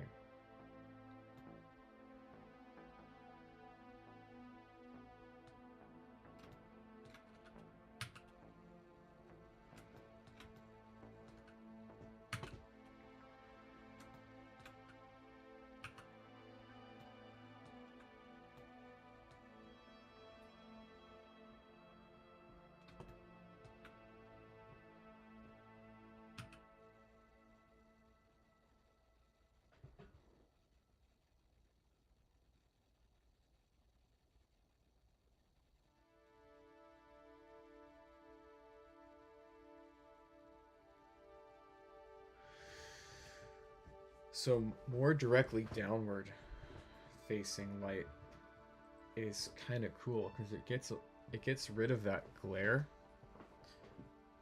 and then what it does is it makes the planet light shine more directly on the bottom.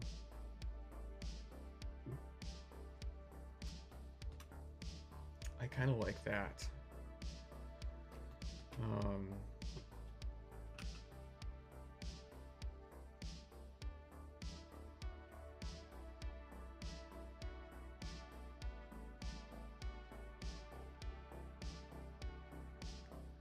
And we could actually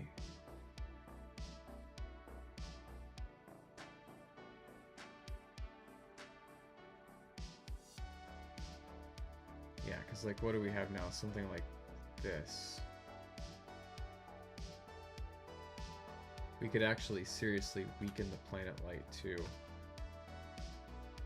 if we want more contrast. So we could bring this guy down to like, yeah, that looks pretty cool. This is a little bit washed out, but that's really nicely illuminated.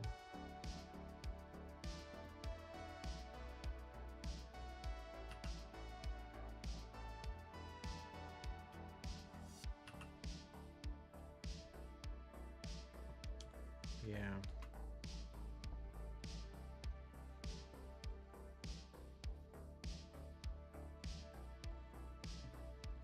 The idea here is that I have a planet light that's like bounce light, supposed to be kind of like bounce light from a planet that's just pointing the exact opposite direction as the sun. So you get that two-sided effect.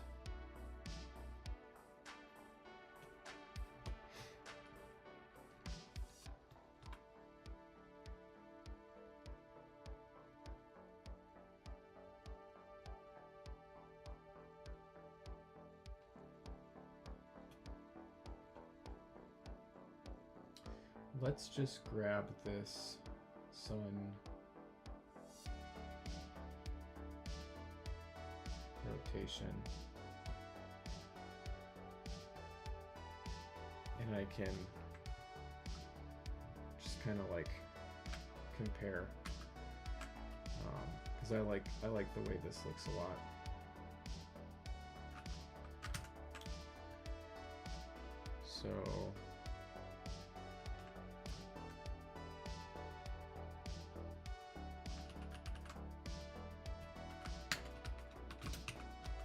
So we've got to do H first, so that's going to be this Z, and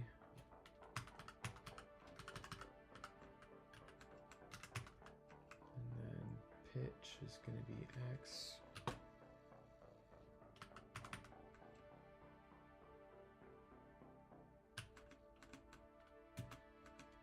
So you can see it's like the main differences in the pitch,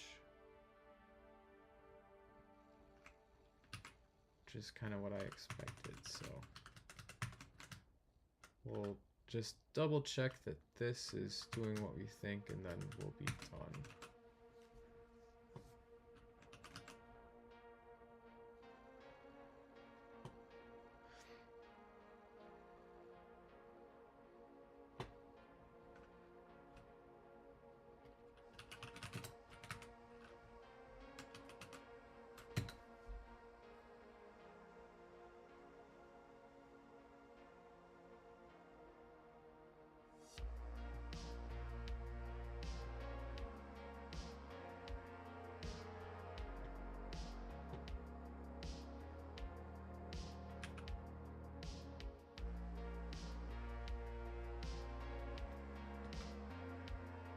Yeah, we got that stupid stars way too bright there.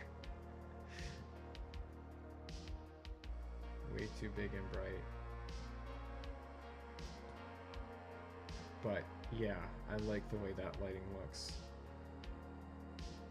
And we can definitely make the planet light weaker.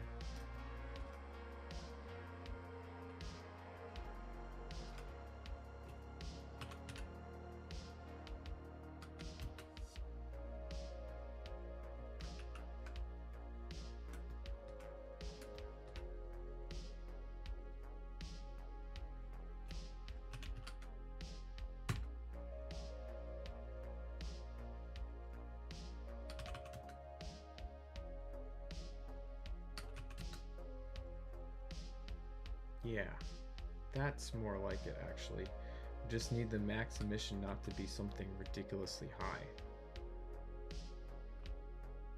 What was this? Was this one?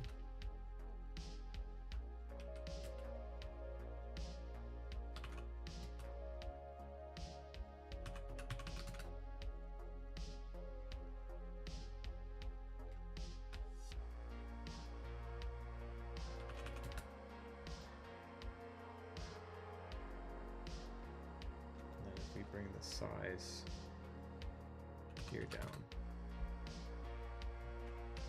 Why do I feel like that moves? Oh, that's, yeah.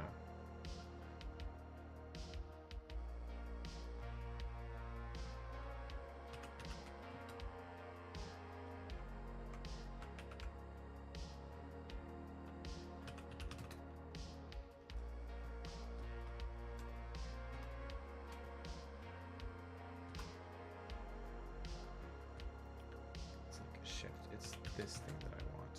Yeah.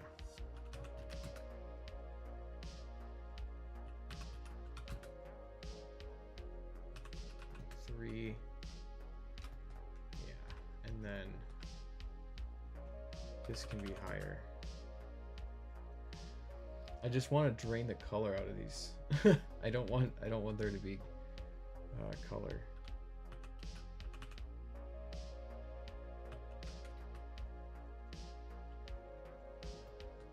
Just want them to be white.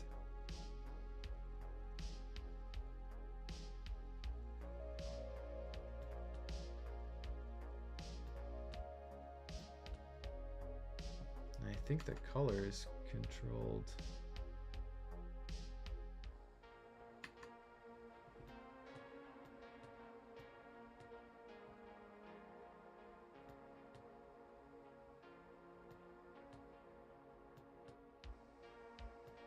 With this black body thing.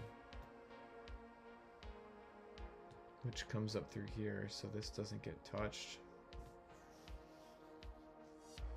I mean, I could just... Okay, this is getting a little bit removed from the topic, but we're just gonna try something here.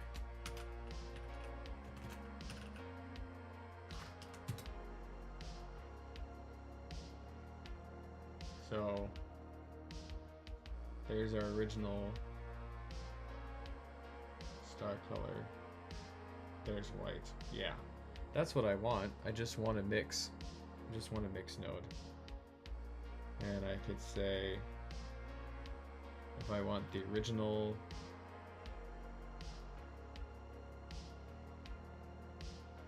wait, is that doing what I want? Oh, this is gray. That's why.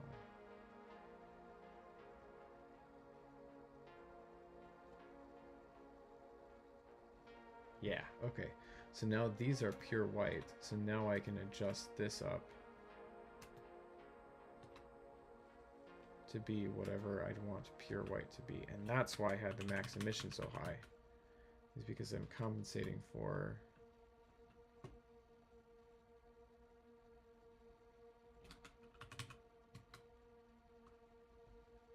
notice if they get really high, you start seeing the reflections on the ship. Because they're like super bright, super piercing little things.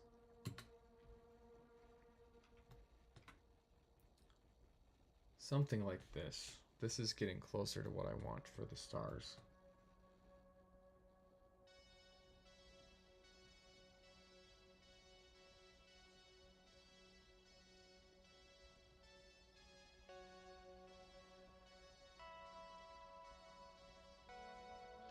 No, this isn't mix. Is it mix that I want? Let's just take this out. Yeah. Yeah, I basically just want pure white. Yeah, like that.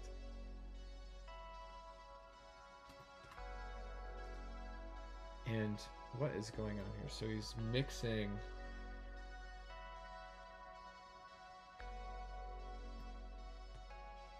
He's mixing a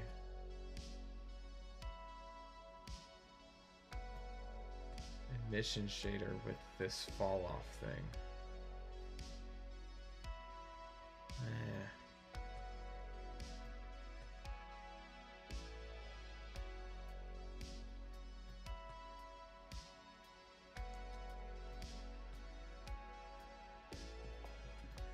That's getting pretty close, honestly. Just disconnecting the color.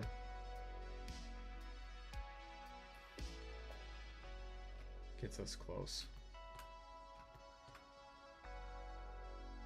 Cool. All right, well, thanks everybody for watching. We made some good headway today with this integration of this new shader and with some just different parts of the process that I have for building these Blender scenes programmatically. I didn't have a good functionality for setting up node group nodes, and that's working now. So yeah, it definitely was some hassle, but we've got a good result here. We've got new capability. That's what we always like to see. And yeah. Again, I hope that you're encouraged to work on your own creative projects, and I hope you have a good evening. Catch you later.